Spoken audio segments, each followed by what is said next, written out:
Nous sommes à Linsdalen, toujours au bord du Liegenfjord, et nous faisons une petite... Excusez-moi, on se fait bouffer par les bestioles. Et nous faisons une petite randonnée en direction de 3 glaciers. Dans la vallée d'à côté se trouve le Standalsbreen, un grand glacier. Mais nous avons décidé de faire celui-ci car il y a certainement beaucoup moins de monde. La preuve, nous sommes tout seuls.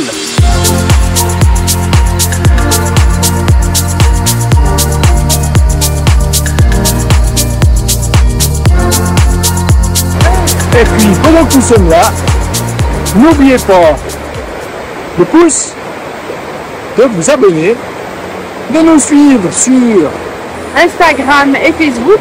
Kappa visite le monde. Le monde. On continue une petite randonnée le long du Linsdalen. Et les mouches. Nous sommes face à une impasse.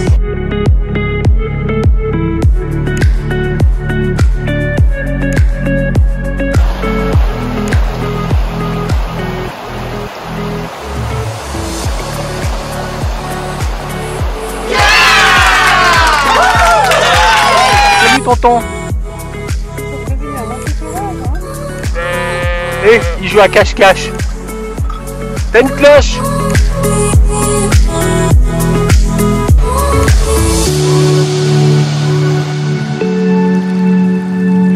C'est la forêt vierge.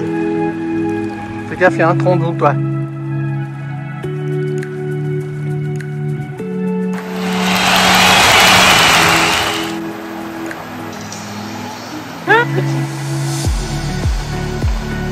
C'est pas le vertige, c'est que je n'ai aucun équilibre.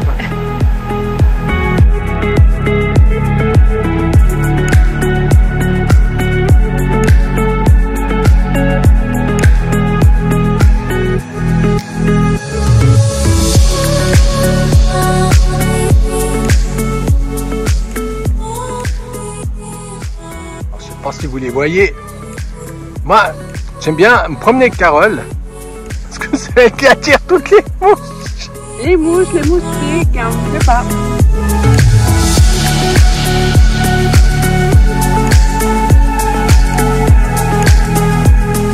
Moi, je suis passé par-dessus.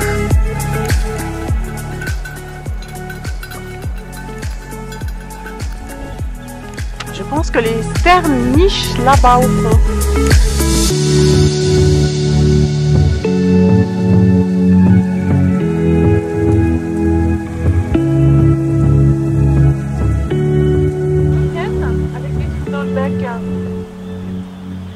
Toujours le long du Liegenfjord.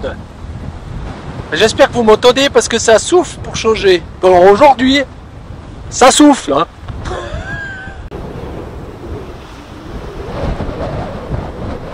On s'est trouvé un endroit.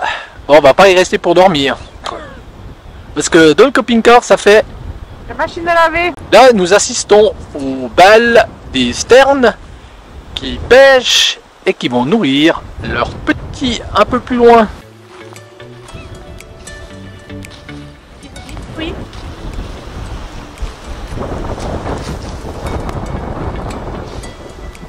Des framboises! Non, je crois pas.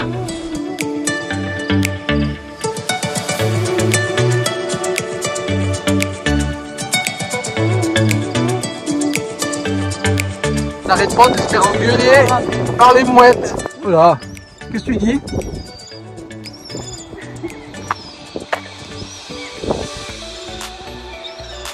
Tu vas nous faire peur.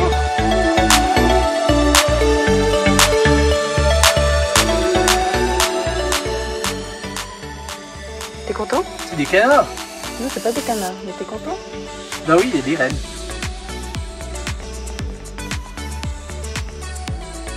Ça fait pas de bruit, hein? Ah si, ça fait.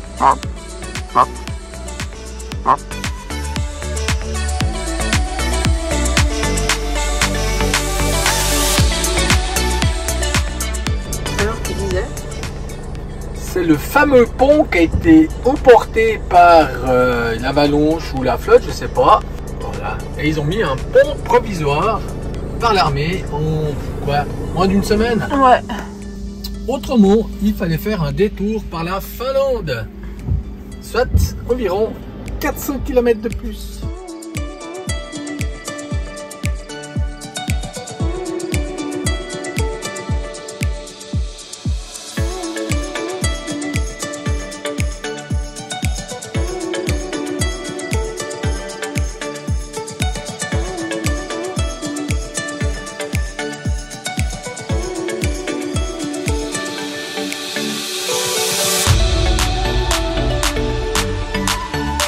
On est où?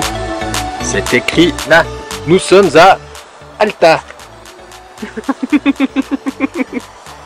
Voilà, pardon. Nous allons visiter le musée. Ah oui. Hein? Non, non, il est venu pour boire un café.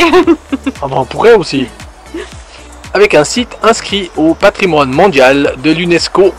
Il s'agit notamment de peintures rupestres datant de plus de 7000 ans et de l'histoire des Samis, peuple qui vit dans le nord de la Norvège, de la Finlande et de la Suède. J'ai appris qu'ils parlaient au moins 5 langues des Samis. Mais c'est les dialectes, non? Ouais, il y a le Sami truc, le Sami machin, le Sami poète, enfin c'est des Sami trucs. Je vous mettrai la liste qui défile. La ville d'Alta se trouve au bord de l'Altafjord. La confiance qui règne en Norvège, c'est qu'au niveau sécurité, c'est assez incroyable. Ouais. Moi, tu peux laisser ta voiture tourner. Voilà, vous savez, les gens, ils vont au magasin, ils laissent les clés sur le volant, bien sûr, avec le moteur qui tourne, et ils rentrent dans le magasin. Ils vont vite chercher ce qu'ils font, puis ils reviennent. C'est pas très écologique tout ça, ce qui est aussi un paradoxe, hein, parce qu'ils laissent tourner leur voiture, donc des voitures à essence ou diesel, et alors que l'on trouve beaucoup de voitures électriques en Norvège, plus dans les grandes villes qu'à la, en guillemets, la campagne, la montagne. Mais là, je ne sais pas si vous avez vu en passant, donc nous avons dû payer, mais finalement, tu peux rentrer, faire le chemin, ou le parcours, le sentier, parce que pour visiter le musée, donc il y a une partie à l'intérieur et une grande partie à l'extérieur, et à peu près 4 km et demi pour faire le tour. Si vous voulez apprendre le Sami, c'est à droite. Et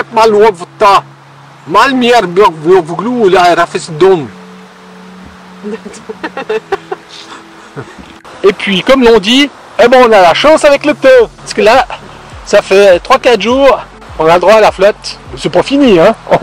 On n'est que le matin. Mais je pense que les 2 derniers jours, il a plus qu'une fois. Derrière moi se trouve une maison typique, reconstruite à la fin des années 40. Les Allemands, lorsqu'ils ont quitté le front de l'Est, ont mis en œuvre dans le nord du pays la politique de la terre brûlée. C'est-à-dire que la plupart de la population a été évacuée dans d'autres régions du pays. La plupart des maisons ont été brûlées à l'automne 1944. Carole me dit, c'est un accouplement. Je crois que je vais zoomer. Créé par la nature elle-même. Et les copains, il y en a un qui joue au hockey. C'est la chasse. Or bien sûr, ces peintures rupestres représentaient la vie de l'homme à l'époque, qui au final n'était certainement pas très éloignée de celle des animaux. Dans les années 70, certaines de ces peintures, lors de leur découverte, ont été peintes en rouge, afin de permettre à tout à chacun de pouvoir mieux les distinguer. Mais moi je préfère les autres, car cela vous oblige à les chercher. Alors là, d'après moi, il y court après, ils vont lui en foutre une. Et celui-ci doit ramener son trophée. Alors, voici l'un des plus importants panneaux de gravure rupestre de Egemeluft. Egemeluft. Ici, nous voyons une partie de ce qui fait que l'art rupestre d'Alta est si unique. Ces peintures datent de 6 à 7 000 ans. C'est la chasse à l'ours. Vous allez chercher? Là, il y a 2 personnages, plus le pêcheur sur sa barque. Viens, Bub, il y en a d'autres à voir. Ouais, je sais. La chasse aux rennes. qui étaient repoussés sur la berge depuis des bateaux et attendus par l'archer de l'autre côté. C'est quand même assez incroyable que des hommes à l'âge de pierre aient retracé leur histoire ou ce qu'ils faisaient à l'époque. Ouais, leur vie quotidienne. Ces peintures datent de 5 à 6 000 ans. À l'époque, l'homme avait d'autres croyances que celles d'aujourd'hui. Il avait la chance de pouvoir traverser des mondes, si on peut dire ça, au même titre que l'ours qui voyageait également. Et les oiseaux aussi, eux, pouvaient voler, aller sur la terre et dans l'eau. Alors sur chacun des bateaux, il y a 2 hommes et une femme. Et comment les différencie-t-on?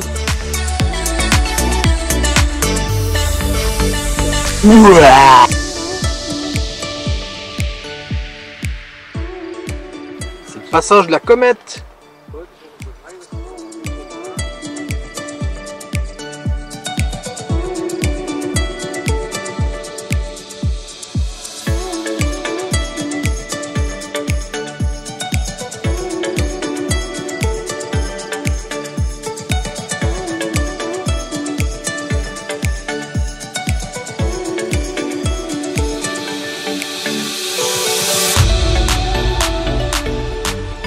Alors déjà que c'est pas simple. Ouais, qui nous rajoute des gouttes d'eau. Ouais, alors là c'est encore plus compliqué. Bon, on va tout que ce soit tout mouillé peut-être. Qui c'est avant qui a dit qu'il faisait beau? Il vaut mieux sortir toujours avec sa veste pluie, coupe-vent, des chaussettes en laine, des caleçons en laine. Sortez couverts. Ah, on a déjà vu des peintures rupestres en Australie. Vous mettez une petite photo. Mais je trouve que c'est vachement intéressant quand même. En plus, une petite promenade sous le soleil norvégien, moi je trouve ça cool. Toujours à Alta. Tu fais des photos? Yep. Des photos de quoi? De l'aurore boréale. De la Nordlys cathédrale d'Alta. Comme vous pouvez le voir, ressemble à une aurore boréale.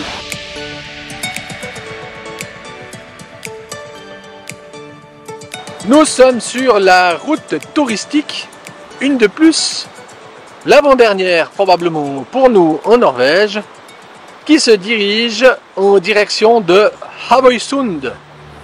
Celle-ci est parallèle à la route qui mène au Cap Nord. C'est pour bientôt.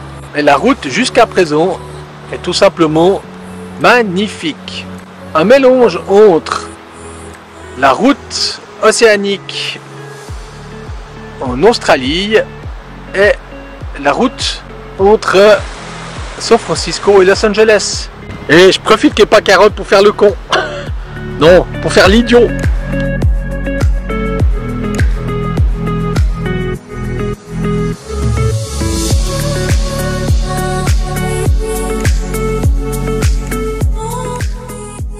T'as vu, ils ont fait des cabanes.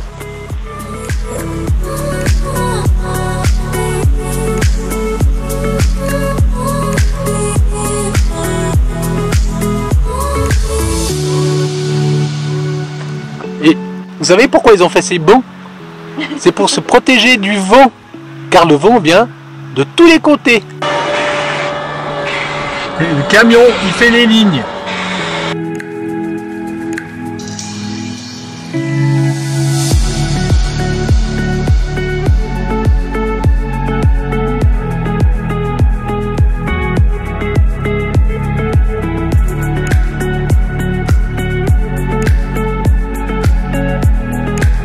J'ai vu les goélands et les mouettes, elles connaissent le lâcher prise. Se laisse pas aller.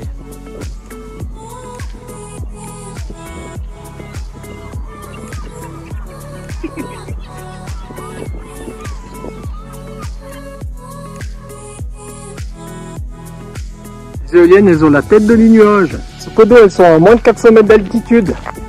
Soit à peu près la même altitude que là où nous habitions. Bon, on avait aussi la tête dans les nuages, mais pas de la même manière.